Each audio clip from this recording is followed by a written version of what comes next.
Well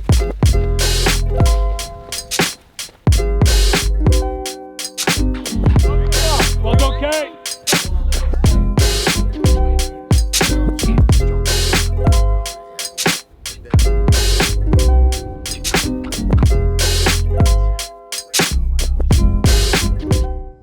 I'm going to do something a little bit different. And is it because there's just no positivity around Manchester United? Yeah, maybe.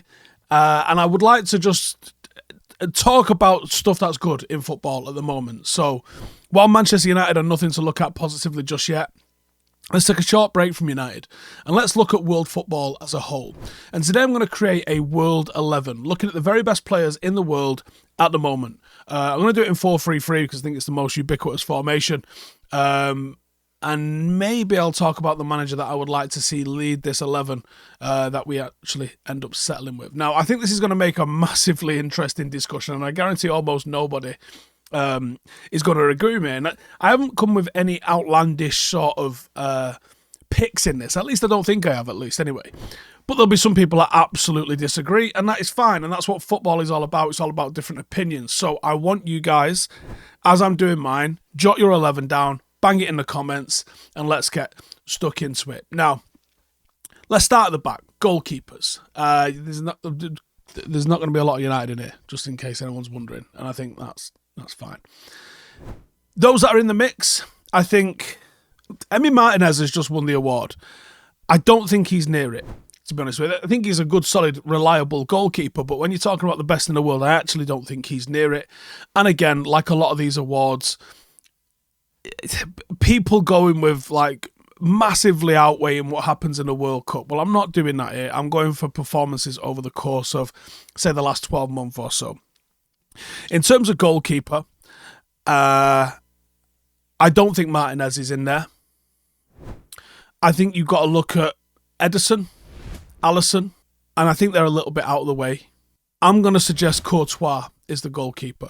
And there'll be a little mention of Ter Stegen in there as well. Now, with Courtois, he's currently up against an anterior cruciate ligament injury, which sees him, seems to be a bit of a brutal one with him. But he absolutely 100% deserves to be recognised as the best goalkeeper in the world at the moment, especially for the Champions League performances in recent years for Real Madrid. He made a record 9 saves against Liverpool in the Champions League final in 2022, and he's been a massive element in Madrid's success since he joined them back in 2018. And he's been an absolute consistent performer for Belgium as well. His absence has probably been the major form of disruption, both domestically and internationally. In terms of Ter Stegen, I think he's just a little bit below. But he's been fantastic for Barcelona, certainly last season. Now, he has been called the backbone of Barcelona's defensive effort. And again, it's quite clear to see why. In 38 games, Barcelona only conceded 20 goals, which was massively down to how he commands between the sticks. The command of the whole area is excellent. His save percentage is very impressive, and he looks as reliable in goal for Germany. So I think your choice is out of those two. You can lean to Ter Stegen if you want at the moment because of the fact that, well, he's fit.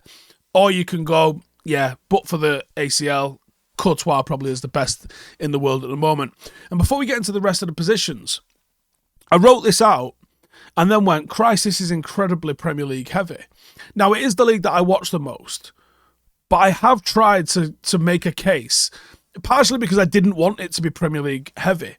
I went back over it and went, all right, what else can we put in here instead? Unfortunately, I just think that the Premier League has got the wealth of talent at the moment. It is the wages outside of Saudi that no one else can really compete with.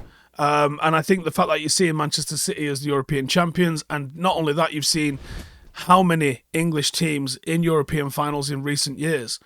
I think English football is the place to be at the moment. That's not to say it's an entirely English football-based 11, but it definitely felt a little bit heavy on that. So I would like your guys' opinion on this one. So, centre-halves. I'd love to throw Kim Min-jae in here. If he delivers a European Cup to Bayern Munich, there's a possibility of that. I'd love to throw Lisandro Martinez in here. I think he was transformative for Manchester United last year, but I can't hand on heart confidently proclaim him one of the best centre-halves, one of the best two centre-halves in the world at least. But I think he's a very good player.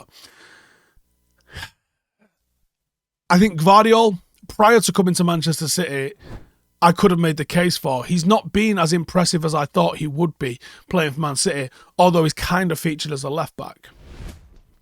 I think Saliba's probably in the conversation, but probably only to the same level as Lisandro Martinez, and I think he's noteworthy, but couldn't comfortably call him the best centre-half in world football at the moment, which probably leaves us two. It's not Van Dijk, by the way, because it's just not Van Dijk, is it? Let's be honest. And I think that's Ruben Dias. I think he might be the number one centre-half in world football at the moment. And I think John Stones would have a case if it wasn't for the fact that he's become this hybrid kind of position. I think he's been incredibly impressive, but I can't actually pin down what position he would be in a team that's not managed by Pep. And this won't be managed by Pep. So I think I have to go with Eder Militao. Now, for Ruben Dias, he has been an incredible leader for them. I think he's as important as Rodri. And I think no one will argue in this side he is the perfect one that's in it. And in that Manchester City side, he's almost taken the mantle from Vincent Kompany. He's a treble winner. He helped nullify Inter Milan in the final. And a City side without him has been severely weakened. And that's frightening when you think about how much they've spent on centre-halves in the last few years. And I think Militao is a deserving candidate because the respectable run of form that he's had over the last year or so, I think he's hit the same sort of level that Van Dijk hit a few years ago, albeit a very short period. It'll be interesting to see if he's able to extend it. Now, he's only 25, so there's a good chance that he could just continue this run of form that he's on now, which is already world class. And physically, he's already at a world class level. He's extremely confident on the ball. He's shown himself to be instinctual defender. I think he's up there. And like I said, there's probably others. Saliba's probably worth a look at. I think Arsenal, as they're kin to do, overhyped the shit out of everything. There was a lot of praise getting heaped on him. But I think he's got moments of rashness. And if you just look at the Old Trafford game last year and just question what the hell he was doing in that game, I can't comfortably call the player that's done that the best centre-half in world football. He is good, though, and his trajectory looks like he's going to go very, very far in a game. But I think he's below some of the others, and I think he might even be below the likes of Kim Min-jae. And it'd be interesting to see what happens with Gvardiol, because I don't think Pep has finished with him. I think he likes to bring players in peripheral positions before finding where they're gonna figure it out. But Kim Min-jae's got a chance to settle this if he becomes the dominant centre half in the Bayern Munich team, where he's up against De Ligt and Upamecano. Then he's done bloody well to achieve that, and I think it should be recognised. But in this team, I'm going to go with Militao and Ruben Dias. Right, lads, gather round. You have heard me banging on about Manscaped for ages, mainly discussing the virtues of a well-trimmed ball bag. But today we're going to move a little bit north, and something that you might have actually seen, my beard. Manscaped isn't just a master of below-the-belt grooming. They have conquered beard territory too. And I know this is groundbreaking news. Let's delve into the details. Now, we are all well acquainted with Manscaped's brilliance for the downstairs department. They've been many a saviour of many a date night and many a ball bag. And you know the Lawnmower 4.0 by now. I'm not going to tell you about any of the features for it, because if you don't know them, then you're never going to know them, right? It's a certified hero for the nether regions. But they're here for the beards now as well, and they've got the Beard Hedger. It is a cordless miracle worker that is both tough and gentle. It takes down facial forests in a single stroke. It's got 20 different lengths of settings. It gives you the power to totally customize your beard without cluttering up the bathroom and having a million different attachments. Now, they've also got another member of the band, and it's the Handyman. That is a dual-sided foil razor that has got your back, whether it's your face, whether you're going clean shaven or just tidying up up a little bit around the neck. It is the epitome of comfort in the shaving world, and it's got a seamless and nick-free experience. So listen, if you want to give your beard the VIP treatment that it absolutely deserves, get over to manscaped.com, use the special code Howson. You're going to get 20% off and free shipping. And while you're grooming the jewels, let's not neglect the crown. With Manscaped, who said beauty had to be a pain? Let's keep it neat and tidy, top to bottom. Now, left back. I think it's worth considering Theo Hernandez, and I think it's worth considering Alphonso Davies. And I'm not sure anybody else really comes close to those. And I think it's worth noting that I don't think when we get to right backs, I think the pool for right backs is deeper. And I don't think it's quite as deep for left backs. Davies feels like someone that's been touted for greatness since he first broke out playing for Bayern Munich, but he was key to their Champions League victory, and that's from an offensive as well as defensive point of view. He gets sort of tarred with the same brush as Trent, but he couldn't be further from the truth in terms of how good he is from a defensive point of view to Trent. He's absolutely sensational in the final third, so that gets attention. He's got the quality to pick out a pass, and he knows where to be in offense and defense. He knows how to do it. And I think Theo Hernandez is worth talking about as well, because he's been getting a lot of plaudits for his performances, and rightly so, at AC Milan, but also for France. And he's got the speed, he's got the dribbling, and he's got the goal-scoring ability, and I think he's rightly called one of the best.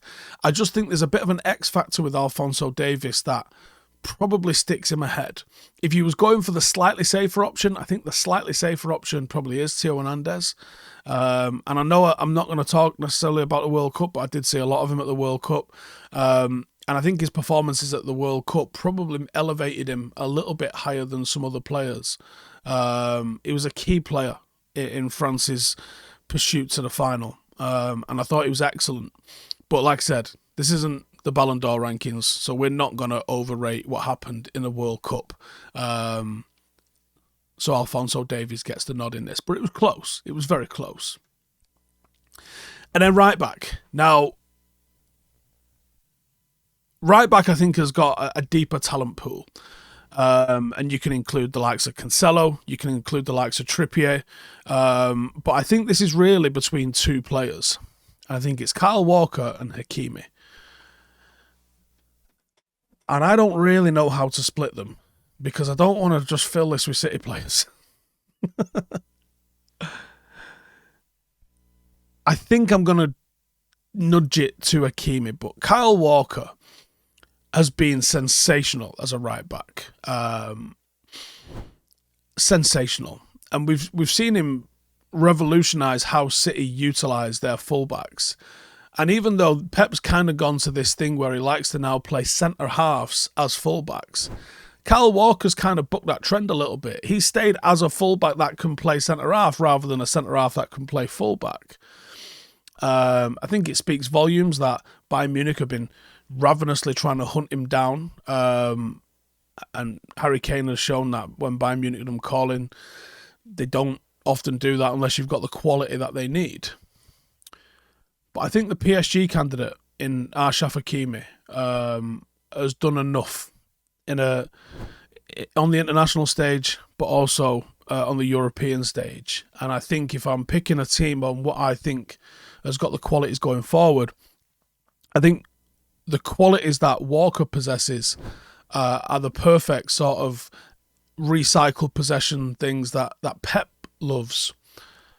But I would want someone that's got a little bit more about him. And I think Hakimi has got that little bit extra about him. He is rapid. Is he as rapid as Kyle Walker? I don't know, actually. I mean, he's rapid. I mean, Kyle Walker's... I don't know if anyone's as fast as Kyle Walker, actually.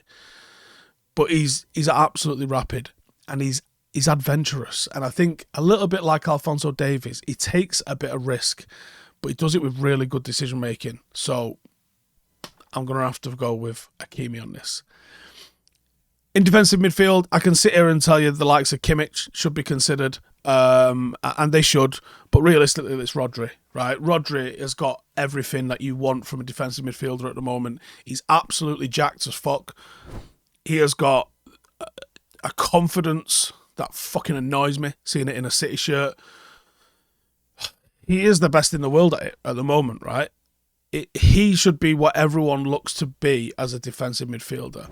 And he's not that typical sort of Roy Keane style destroyer. He's more of, well, he is a Spanish style of destroyer. He's a disruptor. And he's an archetype of player that only Guardiola would probably pursue the way he did do. But he's also the sort of destroyer that's perfect for what a Pep Guardiola team wants to do. But I think in any team at the moment, he is an asset. His passing is so simple. And I think that's what you need sometimes. You don't need fucking Steven Gerrard merchants trying to hit it 60 yard all the time. Sometimes a 5-yard pass will do. And I think that's what has made City as effective as they have been, is that, well, they've got a strong core, let's be honest. But he's one of the linchpins of it. And you've seen it recently. When you take him out of the team, they lost 3 out of 4.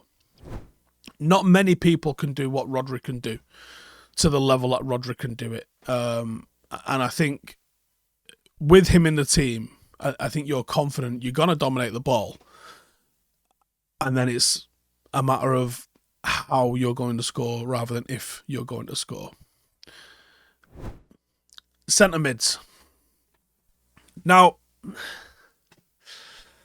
this one's interesting for numerous reasons, right? There's a lot that you need to consider. Now, with Rodri behind you, you can go with 2 attacking 8s. So, who'd you put in that? Do you go with Odegaard? I think he's worth a mention. And again, this is where it starts to feel extremely Premier League heavy. And not for nothing. I think Florian Wirtz probably deserves a mention. If we were playing with 2 6s and a 10, I think he would be someone that you would be considering. Potentially even Musiala. I think Wirtz is doing an absolute madness. He's due a move to a big club soon. But when you're trying to play an 8, and that rules out Bruno Fernandes as well, even though his numbers probably demand that he gets looked at. And even though the people are going to go, well, hang on, Kevin De Bruyne's getting mentioned here, but not Bruno Fernandes. I think De Bruyne's more capable of playing as an 8, or plays certainly more often as an 8, and certainly more often as one of 2 8s than we see Bruno Fernandes playing. But I think Frankie de Jong is probably one that's got to be in consideration here. Of course, De Bruyne. Of course, Gundogan, who I thought was absolutely world-class towards the back end of City's run last year. I think Modric, quite rightly, deserves looking at. And Jude Bellingham. Now, right now, there's not a prayer we're not putting Jude Bellingham in. So lock him in. He's in the mix straight away. And there's so many candidates for these different positions. Picking who's going to go alongside Bellingham, I think you could pick any of those and be quite happy with it. I'd like to see him alongside Frankie de Jong with Rodri behind. I think that would be a midfield for the ages. Both Rodri and Frankie coming deep. Frankie more of an 8 that's going to get forward that little bit as well. Bellingham's a very attacking sort of central midfielder. Almost a 10. But he's got that sort of bombastic box-to-box energy, which means that there's a Brian Robson-esque sort of quality about him, where he's getting these goals and he's getting forward, but he'll also come and collect it. And he'll also put a tackle in as well. Bellingham's outrageous at the moment, but I'd like to see him alongside De Jong. But if anyone wants to say Modric, De Bruyne, or Gundogan, I'll hold my hands up and say, I ain't going to fight you. But Rodri and Bellingham are the lock-ins, and you fight amongst yourselves for the other one. Now, left wing. Surely it's Mbappe, right? I mean, it is. But I think it's also worth mentioning a couple of others. You could have put Mbappe down there as a striker, but I think the choices you've got a striker to discuss are also like perfectly valid and very, very, very reasonable. And I don't think you can have your World 11 without Mbappe at the moment. I think he's a player that can frustrate at times, especially when you look at the defensive output that he's got. But he is a man that more than makes up for what his defensive output is with his attacking output. He is 99 percentile attacking threat against anybody in the world. And no man that scores a hat-trick in a World Cup final gets left out of anything. His data is a joke, and it's fucking funny looking at it, in all honesty. It's funny to look at. And the sort of goal scoring that he's doing at the moment doesn't even get reported because everyone goes, he's supposed to do that. He's in France. But everyone was doing that in France, including Messi, who's just won the Ballon d'Or somehow. I think Son should be considered for the left wing, but he's not getting in ahead of Mbappe. I think Kvara should be considered because I think he's a serious footballer. But you're trying to be hipster if you're putting him in over Mbappe. And I think Vinicius warrants a mention, but he's not as good as Mbappe. So the left wing spot is Mbappe. There is nothing he can't do apart from press and track back. There is not, and you know what? I don't even care. I'm going to let him stand there with his hands on his hips and just wait till we win the ball back again. He's outrageous. He's absolutely outrageous. Yeah, and like you said, Vinicius has absolutely stepped up. It's quite funny when you look back at not too distant history when Benzema was claiming that he was playing against Real Madrid. So the sort of performances that he's put in, he might be one of the best dribblers in world football at the moment. But I think, like I said, Kvara has to be included in this as well. There's a fearlessness and a directness about how he plays, and I wonder if he moves to one of the favourites for a Champions League, what he would do. Like if Kvara was playing for Manchester City instead of Jack Grealish, I think Manchester City would be a fucking, like they're not a nightmare already. I think they would be almost unbeatable because I think some of Pep's signings have got a little bit of weakness. I understand he wanted a bit of directness and someone that was going to try and break down those low blocks by running with it a little bit. But I think Jack Grealish is almost a little bit anti what City are, and I think Kvara would complement it a little bit better.